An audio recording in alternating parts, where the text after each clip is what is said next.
নজর রাখি বালাগড়ে একেবারে ভয়াবহ অগ্নিকাণ্ড এবং সেখানে দমকলের 20খানা ইঞ্জিন পৌঁছে গিয়ে আগুন নিয়ন্ত্রণের কাজ করছে। ছবি দেখাচ্ছি আপনাদের সামনে, দেখুন উত্তর চব্বিশ পরগনা। ছবি দেখায় আপনাদের সামনে উত্তর চব্বিশ পরগনার পার্কেট কেমিক্যাল কারখানায় অগ্নিকাণ্ড। ঘটনাস্থলে দমকলের 20খানা ইঞ্জিন। এক্সক্লুসিভ দেখাচ্ছি ছবি, দেখুন ভয়াবহ অগ্নিকাণ্ড। ঘটনাস্থলে দমকলের 20টি ইঞ্জিন।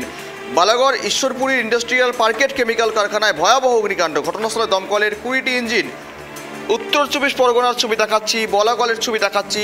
ঈশ্বরীপুর ইন্ডাস্ট্রিয়াল পার্কেট কেমিক্যালে ভয়াবহ অগ্নিকাণ্ড সেই কারখানায়। যদিও এখনো পর্যন্ত ক্ষয়ক্ষতির পরিমাণ তো উঠে আসছে, কিন্তু হতাহতের কোনো খবর রয়েছে কিনা এখনো পর্যন্ত স্পষ্ট নয়। যদিও পুজোর মরশুম ফাঁকাই হয়তো রয়েছে, শ্রমিক হয়তো নেই বা কারখানার হয়তো কর্মীরা নেই, এমনটা মনে করা হচ্ছে।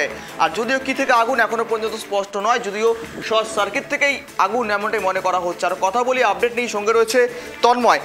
এখনো পর্যন্ত কি আপডেট উঠে আসছে? দেখো, ভয়াবহ দুর্ঘটনা, ভয়াবহ অগ্নিকাণ্ড, 20খানা ইঞ্জিন। আগুন কি নিয়ন্ত্রণে এসছে? হতাহতের কি খবর পাওয়া যাচ্ছে?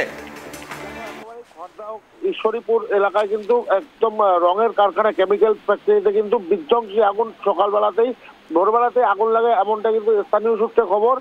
তবে কিভাবে আগুন লাগলো এখন কিন্তু স্পষ্ট নয়। তবে এই যে কারখানা কেমিক্যাল কারখানা কিন্তু বেশ কিছু কর্মী তারা কিন্তু রাত্রে ছিল এবং আগুন দেখতে পেয়ে তারা কিন্তু ওই এলাকা ছেড়ে দেয় এবং পরবর্তীতে তারা খবর দেয়। তবে আশেপাশে স্থানীয় মানুষজন যখন বিকট শব্দ পায় তারা কিন্তু ভেবেছিল যে দীপাবলির রাত, বিভিন্ন জায়গায় বাজি ফুটছে, সেই আওয়াজই হতে পারে, এমনটাই কিন্তু অনুমান করেছিল তারা। এবং পরবর্তীতে তারা যখন বাইরে বেরিয়ে আসে তখন দেখতে পায় যে ভয়াবহ আগুন। ঘটনাস্থলে দমকলকে খবর দেয়। এই মুহূর্তে দমকলের 20টি ইঞ্জিন কাজ করছে। তবে যেহেতু বিধ্বংসী আগুন রয়েছে, গোটা এলাকা কিন্তু কালো ধোঁয়ায় ঢেকে গিয়েছে। আগুন নিয়ন্ত্রণের জন্য কিন্তু যেমন 20টি দমকলের ইঞ্জিন এসেছে, পাশাপাশি কিন্তু একটি জেসিবিও আনা হচ্ছে। জেসিবি দিয়ে কিন্তু একেবারে যে পাঁচিল, সে পাঁচিল কিন্তু ভেঙে ফেলা হচ্ছে এবং সেই পাঁচিল ভেঙে ফেলে কিন্তু যাতে দমকল কর্মীরা সঠিকভাবে কাজ করতে পারে। এবং যেহেতু রঙের কারখানা ছিল এবং কাপড়ের কারখানা ছিল, সেহেতু কিন্তু প্রচুর পরিমাণে দাহ্য পদার্থ কিন্তু ওই যে ঘটনাস্থল সেখানে কিন্তু ছিল। কিন্তু দেখো, গতকাল তো দীপাবলি রাত ছিল, আরো রোশনাই, এত আতশবাজি প্রদর্শন থেকে শুরু করে আতশবাজি ফাটানো সমস্ত কিছু ছিল। সে সমস্ত কিছু থেকে কি উৎপত্তি হতে পারে এই অগ্নিকাণ্ডের, এমনটা কি মনে করা হচ্ছে? দেখো, এখনো পর্যন্ত দমকল আধিকারিকরা কিন্তু এই নিয়ে কোনোভাবেই মুখ খুলতে নারাজ। কারণ তারা যেটা জানাচ্ছে যে আগে আগুন নিয়ন্ত্রণে আনবে এবং পরবর্তীতে তারা গোটা ঘটনা তদন্ত করে দেখবে যে কিভাবে আগুন লাগলো বা কিছু।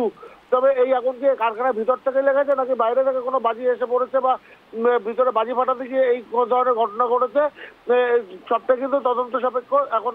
বা শর্ট সার্কিট থেকে আগুন লেগেছে কিনা সেটাও কিন্তু দেখার বিষয়। তবে যেটা জানা যাচ্ছে যে যেহেতু ব্যাটারি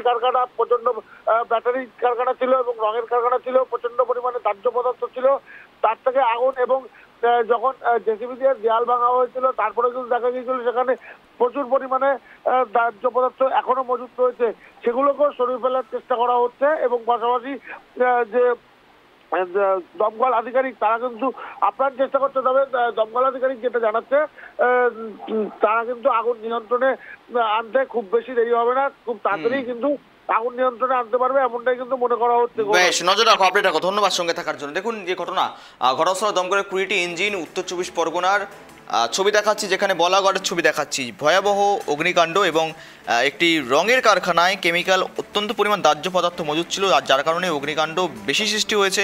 আগুন নিয়ন্ত্রণের কাজ করছে দমকলের 20টি ইঞ্জিন, যদিও কি থেকে আগুন স্পষ্ট নয়।